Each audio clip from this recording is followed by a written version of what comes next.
Thank you. Thank you. I'm Alan Dershowitz, professor at Harvard Law School, and I'm here to tell you that we are in a human rights emergency. This is no longer an academic issue. This is no longer an issue that we have time to ponder and consider. We are in a real emergency. The reason we're in an emergency is that Iraq has become utterly unpredictable.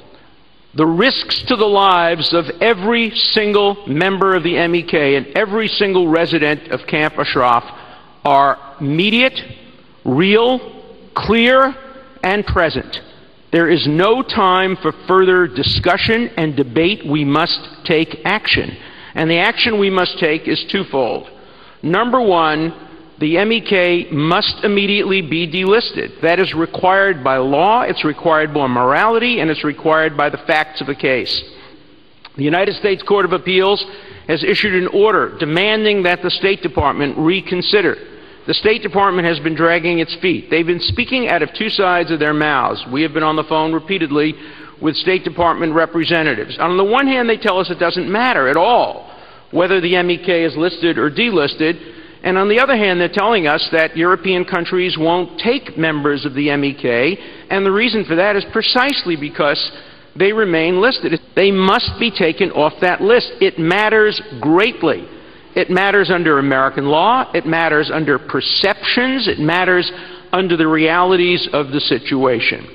And I'm very worried about the two-step process that is now under consideration. First, move a few hundred to Camp Liberty and then move the rest to Camp Liberty. There has to be an inspection with photographs, with forensic evidence, to forbid the Iraqi government from planting evidence, because what the Iraqi government is now looking to do is they're looking to make excuses to do what they know they would like to do, and that is once again attack the residents of Camp Ashraf. They need a reason for doing it because they're being watched by the world as the result of this great human rights activity that we're all engaged in today. This has been one of the classic human rights activities and advocacy projects, and it's been very successful in bringing this matter to the attention of the international community, the international media. So the Iraqis know we're watching them.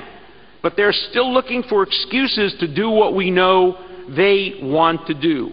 We have to make sure they have no such excuses. So the first thing has to be delisting, because the Iraqi government says we're dealing with terrorists. We're dealing with people the United States government has declared to be terrorists, and who is sympathetic with terrorists. The fact that you call somebody a terrorist doesn't, however, make them terrorists. And there's no evidence, we know that any military action or terrorist action has occurred, certainly not in the last decade. And the second thing that has to be done is we have to start thinking not about the transfer from Camp Ashraf to Camp Liberty. That's a short-term and very dangerous first step. The ultimate goal has to be to make sure that every resident of Camp Ashraf no longer is within the jurisdiction of Iraq. They must be moved out of Iraq as quickly as possible. It may take a two-step process. We can't wait until the European countries and the United States and Canada and other countries are willing to accept members. There has to be an intermediate step. Whether it's an airlift to Jordan or an airlift to another country, somewhere where they're out of Iraq.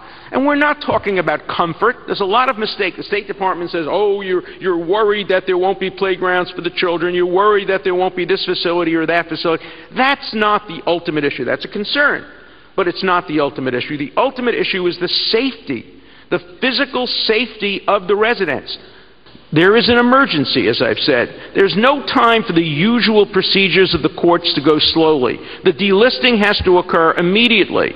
Both the Quran and the Talmud say that he who saves a single human life, it is as if they have saved the world. That is part of the Christian tradition, the Jewish tradition, the Muslim tradition, and every humanitarian tradition. We are in a position to save human lives. And as my friend Elie Wiesel, who has told me to say that he cares deeply, deeply about the residents of Camp Ashraf, reminds me over and over again, for him the main lesson of the Holocaust has always been, take the threats of your enemies more seriously than the promises of your friends. Now, we are friends of the people at Camp Ashraf, and we, as a government, the United States has made promises. We are not keeping those promises.